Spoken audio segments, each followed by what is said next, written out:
எமிதீப்ஸ் audio நாவல் வாசகர்களுக்கு RJ ஆனந்தியின் வணக்கம். வாருங்கள் கேட்டு மகிழலாம் குடும்ப நாவலான கண்ணாம்பூச்சி ஆடும் பட்டாம்பூச்சி. அத்தியாயம் 58. லண்டன்.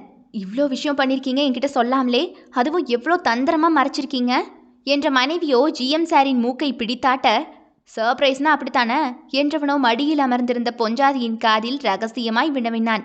இவ்ளோ பண்ணியிருக்கனே, அந்த ஐ லவ் யூ என்று கெஞ்சலாக கேட்க, வாய்ப்பே இல்லை என்று சொல்லி எழுந்தோட பார்க்க பல்லவியை, ப்ளீஸ் பல்ஸ், ஒரே ஒரு தடவை சொல்லேன். ஜிஎம் சார் பொறுமையா இருங்க, அதுக்கான நாள் வரும், அப்ப சொல்றேன் என்றவளோ கணவனின் தோளில் கைகளை மாலையாக்கி நிடால முட்டினாள். என்ற யாஷோ சோகம் கவ்விய முகத்தோடு அவளை விலக்கி அறையிலிருந்து வெளியேறி வரவேற்பறை பால்கனி சென்றான். என்னங்க என்னங்க என்று பல்லவி கிண்டல் சிரிப்போடு அவனை துரத்தி ஓட, பல்லவி நில்லடி என்றவள் கரம் பற்றி நிறுத்தினாள் பவித்ரா. நீ சந்தோஷமா இருக்கியா பல்லவி? உன்னை தியாஷ் நல்லா பார்த்துக்கிறாரா என்று உணவு தட்டில் துரித உணவுகளை அடுக்கிக் கொண்டே மூத்தவள் கேட்க, ஏன் சந்தோஷத்தையே கண் முன்ன கொண்டு வந்து நிறுத்தியிருக்காரு. இதிலிருந்தே தெரியலையா எனக்காக அவர் என்னெல்லாம் பண்ணுவாருன்னு?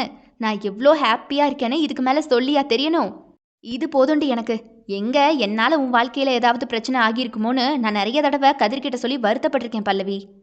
உண்மையை சொல்லப்போனா நான் உனக்கு தேங்க்ஸ் தான் சொல்லணும்க்கா. நீ மட்டும் அன்னைக்கு போகாமல் இருந்திருந்தா இன்னைக்கு யாஷ் எனக்கு கிடைச்சிருக்கவே மாட்டார்ல என்றவளோ நாணியபடி அக்காவோடு சேர்ந்து உணவு தட்டுக்களை தூக்கி கொண்டு பால்கனி நோக்கினாள்.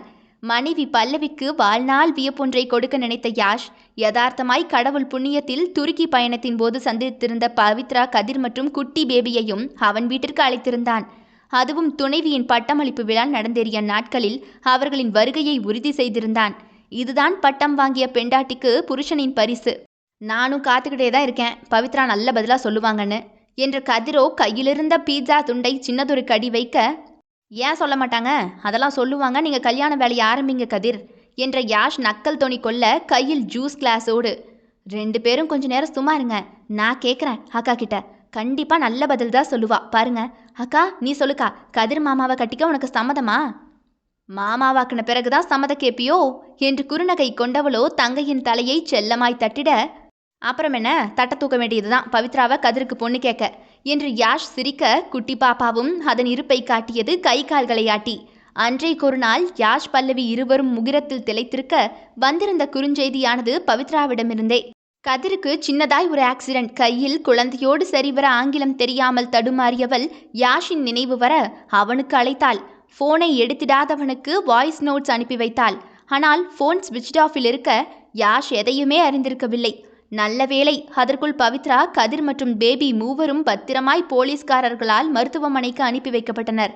அதன் பிறகே யாஷுக்கு மீண்டும் அழைத்த பவித்ரா ஃபோனில் ஒப்பாரி வைத்திட ஓடினான். ஆனவன் சர்ப்ரைஸ் உடைத்திடாது வல்லபி இடத்தில் யாரை சந்திக்கப் போகிறான் என்று சொல்லாது. இதுடன் அத்தியாயம் நிறைவடைகிறது. தொடர்ந்து இணைந்திடுங்கள் எமிதீப்ஸ் ஆடியோ நாவல் சேனலில். மீண்டும் சந்திப்போம். நன்றி, வணக்கம்.